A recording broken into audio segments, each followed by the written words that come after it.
Est-ce que je rêve, au cœur du Pacifique où respire l'océan, deux âmes rencontrées dans une danse de la réalité? À travers les vagues, les vents et les tempêtes, nous avons avancé. Dans les bras l'un de l'autre, nous avons trouvé notre maison. Avec chaque souvenir, aventure et rêve, on fait ensemble une équipe parfaite. La forêt nous a regardés échanger nos vœux, être là l'un pour l'autre, ici et maintenant.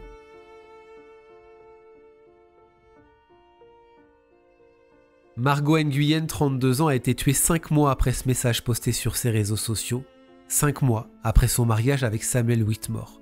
Sur les photos, le couple respire le bonheur, ils ont la vie devant eux, mais tout va basculer le 19 février 2025.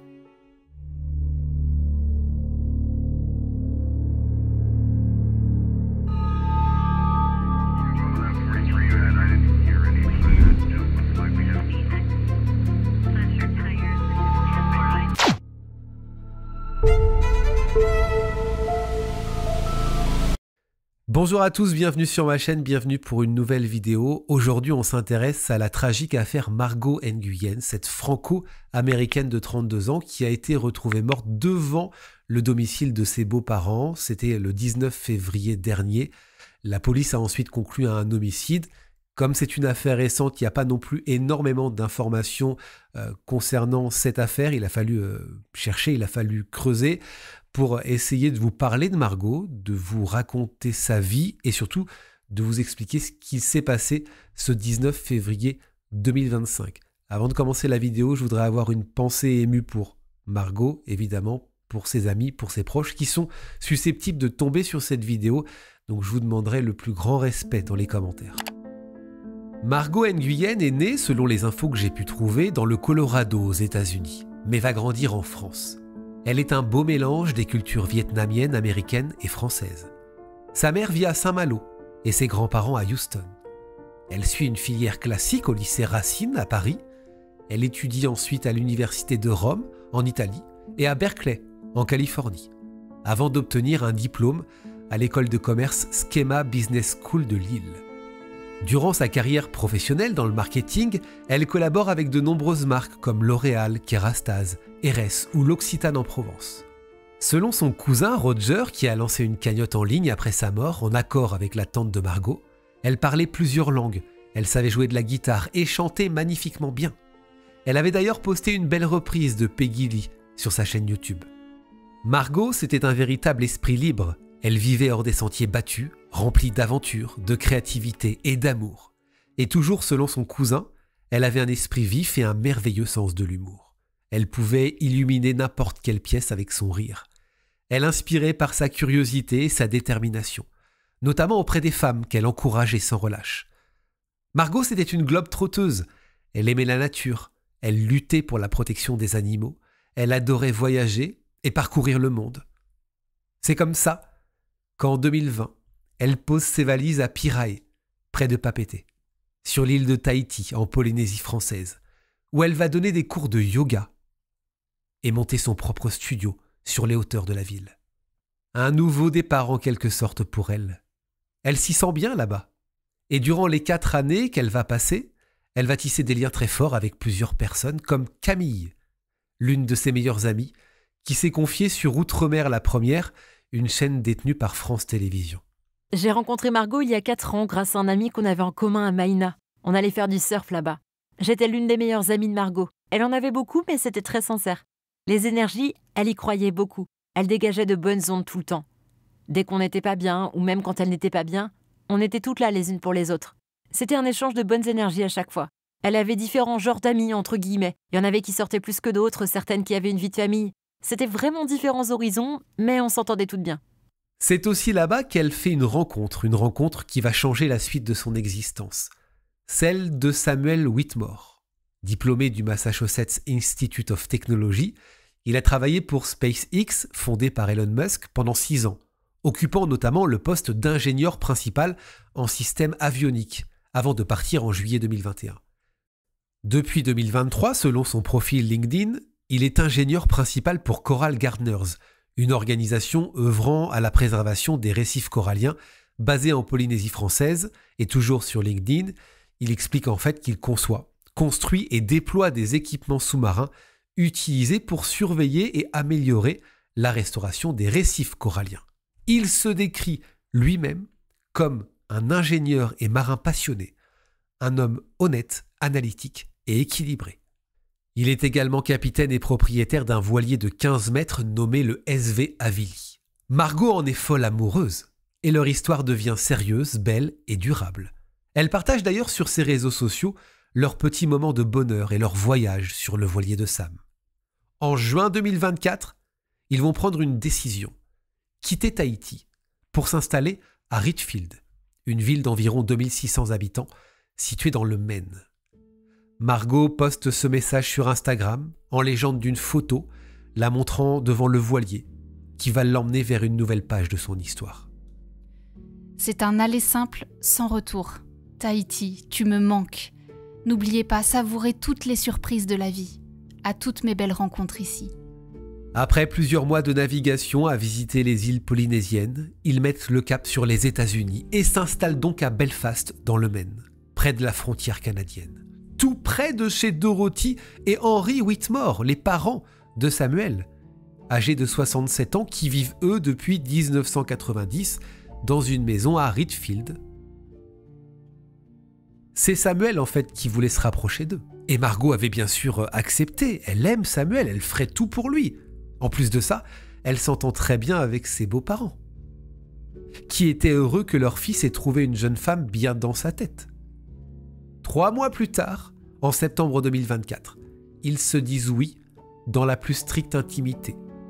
Margot est alors âgée de 32 ans, Sam en a 34.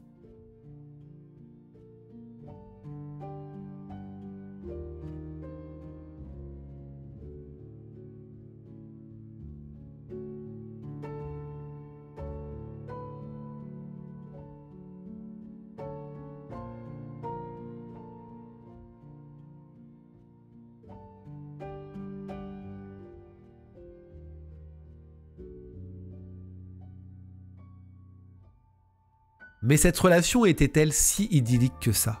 Margot disait-elle toute la vérité à ses amis sur la personnalité de son nouveau mari ? Samuel était-il un homme stable dans sa tête ? Il faut croire que non. D'après certains témoignages, il ne savait jamais ce qu'il voulait. Un jour, il voulait se marier avec elle, et puis le lendemain, il voulait tout arrêter, tout quitter. Certaines fois, selon Camille, la meilleure amie de Margot, elle lui confiait qu'il s'énervait pour rien. Il y a eu des fois où elle me disait qu'il s'énervait pour rien. Il fumait un peu ici à Tahiti, il fumait de la weed. Et quand il n'en avait pas, il s'énervait plus facilement, comme toute personne qui a accroché une substance. Il n'y avait rien d'affolant. Il n'y avait rien qui amenait à dire que c'était un fou furieux. Il est 10h ce matin du 19 février 2025, lorsque les policiers de Richfield sont appelés d'urgence pour se rendre chez les Whitmore. En arrivant sur place, ils font une macabre découverte. Le corps de Margot est retrouvé dans l'allée devant la maison des parents. À l'intérieur, Dorothy, la mère de Samuel, que vous voyez sur cette photo prise sur le voilier 1 an auparavant. Elle est grièvement blessée. Elle est transportée d'urgence à l'hôpital de Lewiston dans un état grave. Le père de Sam, lui, était absent au moment des faits. Une autopsie est pratiquée sur le corps de Margot. Les autorités concluent à un homicide, mais la cause du décès n'est pas dévoilée. À ce stade, les autorités n'ont pas non plus évoqué le mobile du crime. On ne sait pas ce qui s'est réellement passé en fait. Mais tous les regards, vous l'avez compris, se tournent vers Sam Whitmore, le mari de Margot, qui a pris la fuite. Il est arrêté dans l'après-midi et placé en garde à vue. Il est accusé de meurtre et devait comparaître devant un tribunal pour plaider sa remise en liberté. Mais l'audience a été reportée. Le juge a réclamé une évaluation psychologique de son cas. Parce qu'en fait, toute la question est là. Que sait-on réellement du passé de cet homme ? Que sait-on de son état psychologique, psychiatrique ? Était-il violent avec Margot ? Toutes ces questions, sa meilleure amie Camille se les pose. Leur vie, c'était une vie idyllique. Ils étaient heureux tous les deux. Donc on ne comprend pas ce qui s'est passé. Ça sort de nulle part. J'ai des amis qui ont déjà vécu des violences verbales ou physiques et je veux que ça cesse. Le gars, on le connaît depuis 4 ans et quand ils sont partis aux États-Unis, jamais on ne s'est dit qu'il allait la tuer. C'est horrible. Il faut ouvrir la parole aux hommes qui se sentent mal dans leur peau. Peut-être qu'il était mal dans sa peau, qu'il n'osait pas en parler, parce qu'un homme qui parle de ses problèmes, c'est une fillette. Il faut ouvrir la parole aux hommes et leur faire savoir que c'est normal de ne pas être bien dans sa vie, et d'en parler. C'est être humain en fait, parce que s'il se rend compte un jour de ce qu'il a fait, il sera très malheureux. C'est horrible pour lui, comme pour la famille de Margot, comme pour ses parents à lui. Il n'y a rien de bon dans tout ça. Donc je pense qu'il faut en parler et briser ce tabou. Les parents de Samuel étaient-ils au courant de la santé mentale fragile de leur fils et craignaient-ils eux-mêmes pour leur sécurité? Là aussi, la question se pose, au regard du courrier que Dorothy, la mère de Samuel, a adressé au quotidien local le 7 avril 2024, titré comme ceci. Le Maine doit promulguer une loi sur les risques extrêmes pour prévenir la violence armée. En fait, elle estimait nécessaire de changer la législation locale afin de permettre aux tribunaux de retirer temporairement les armes à feu des, je cite, personnes qui présentent un risque de se blesser ou de blesser autrui. Une mesure qui, selon elle, permettrait de prévenir des tragédies telles que des suicides ou des fusillades de masse, en désarmant temporairement les personnes en crise. Cette lettre résonne tragiquement après ce qui s'est passé. Est-ce qu'elle pensait à son fils quand elle a rédigé cette lettre? Il y a fort à parier que oui. Ça signifie quoi? Et là, ça va être un peu mon interprétation. Ça signifie que Samuel Whitmore a déjà été violent par le passé. Peut-être avec ses parents, peut-être avec une ancienne petite amie, même si on n'a pas de témoignage dans ce sens pour l'instant. Peut-être a-t-il déjà fait des crises de paranoïa, de schizophrénie. On imagine aussi possiblement qu'il possédait une arme à feu. A-t-il tué Margot en lui tirant dessus? Ou s'agissait-il de coups de couteau? Il n'y a pas eu de précision par rapport à tout ça dans les médias, mais d'après ce que j'ai pu trouver, ce serait plutôt la deuxième option. Une cagnotte en ligne a été lancée par Roger Risley, le cousin de Margot, pour rapatrier son corps en France et lui offrir des adieux dignes de sa mémoire. Voici ce qu'il a écrit dans la description. Chaque don compte pour honorer celle qu'elle était. Je continuerai à explorer le monde comme elle l'aurait fait, en portant son esprit avec moi. Elle me manque terriblement, mais je sais qu'un jour nous nous retrouverons. Margot était bien plus qu'une cousine, elle était comme une petite sœur pour moi. Elle avait cette capacité rare d'illuminer chaque pièce avec son rire et sa gentillesse. Environ 17 000 $ en tout cas au moment où j'enregistre la vidéo ont été récoltés grâce à cette cagnotte. Un office religieux organisé par Alex, une de ses anciennes collègues de travail, en hommage à Margot, s'est tenu le vendredi 28 février dans une église de Tahiti. Il y avait une quinzaine de personnes qui étaient venues honorer la mémoire de la jeune femme. Il y avait sur une table un tableau avec des photos souvenirs et un texte en son hommage. Et juste à côté, un livre d'or dans lequel tous ses amis de Tahiti lui ont rendu un dernier hommage. Un livre d'or qui sera ensuite envoyé à sa mère. De son côté, Samuel Whitmore est incarcéré actuellement à la prison du comté de Kennebec en attendant son expertise psychiatrique.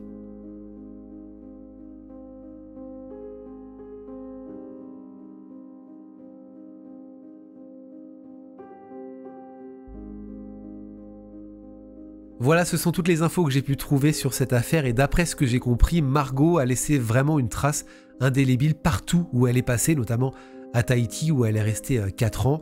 Ses amis lui rendent hommage et continuent à lui rendre hommage sur les réseaux sociaux et je suis persuadé que l'esprit de Margot va continuer à vivre à travers eux dans les prochaines années.